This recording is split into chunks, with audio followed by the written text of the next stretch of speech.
The 1960s and 70s were challenging times in America. In San Diego, the small community of San Ysidro was facing its own struggles. There was a great need for medical services. At the time, there was only one part-time doctor for 7,000 residents near the border.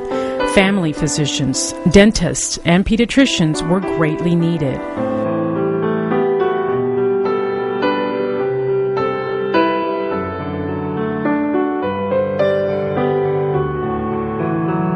But help was coming to San Ysidro. It would come through an unlikely source. A group of 7 mothers, or El Club de las Madres, would bring about change to their community. Lupita Cázares led the group of women 40 years ago. Nos costaron lágrimas. Esa clínica nos costaron de lágrimas, pleitos. Había dos grupos que nos querían quitar, que no servíamos para nada, nos dijeron. Because the need was so great, 85-year-old Carmen Martinez also became part of the group of empowered women. Y lo que me motivaba a mí era San Isidro, de ver muchas necesidades aquí en este pueblo, pues puros ranchos aquí, sin casas, y eso es lo que nos motivaba a mucha gente. With limited English skills and education, the women would seek the help from Dr. Ruth Cavell at UCSD School of Medicine. In the 60s, there was essentially no health services in San Ysidro. There was one physician who came in part-time into town, so there was really a huge need there, and San Ysidro was really being neglected. Every element was critical, and the women's work would pay off by establishing the San Ysidro Health Center in this 2-bedroom casita in 1969. Faustina Solis would become a key player in the health center's early years. Most of her prior experience was working with the Bracero program.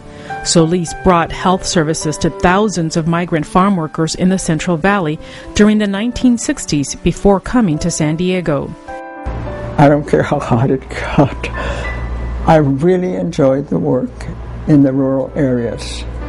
There was so much to do, and you could do so much for so little. She would then bring her skills to San Ysidro. But this is a very good example of how housewives, Mexican women who had, some of them, very limited education, had a great deal of fervor and commitment to serve their community. I do recommend that you come back in about a month to get your blood drawn, just to make sure that the medication isn't affecting your liver. Dr. Raul Trejo was a young patient getting his immunization shots at the health center. Trejo would make it a personal mission to graduate from Harvard Medical School. He would return to his community and the San Ysidro Health Center as a family physician. I've seen it. Since I was a child, I've really seen the clinic grow and develop, and I hope it continues to do so. Thank you. Thank you for the great opportunities and for the great service they provided for the community.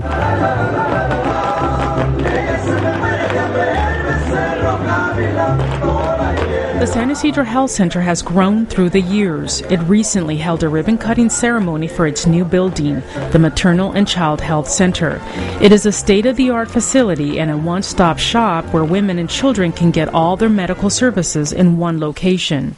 What started with a vision from our founding mothers in a small 2-bedroom house is now a health center that serves the entire South Bay and Central San Diego, with almost 700 employees and 20 care centers. So we've come from a small cottage to a regional care network. At the new building, there's medical services like OBGYN, early childhood development, pediatric dentistry, to a brand new cocina or kitchen where families learn healthy eating habits to avoid serious illnesses like diabetes, hypertension, obesity, among other diseases. These are just a few of the many medical services offered to the community throughout the region. San Ysidro Health Center Board President Macario Gutierrez has more than 30 years of service with the health center. Bueno, pues primeramente yo le doy muchas gracias a Dios porque puso a estas señoras, a estas madres de familia en en este proyecto, ¿verdad? Que en un principio yo creo nunca en su mente pasó de que llegaría a ser lo que hoy es. Me siento muy orgulloso por ellas. While much has been accomplished, the work is far from over. With health care reform at the forefront in Washington, community health centers like San Ysidro are strategically poised for more change in the near future. We're quite excited about the future, basically because we've offered the building blocks of reform, and that's a conveniently located medical home, primary care doctor with high quality, very cost effective. What started out as a vision and a grassroots movement for the founding mothers has turned into a spirit of empowerment for the entire community that is still visible today.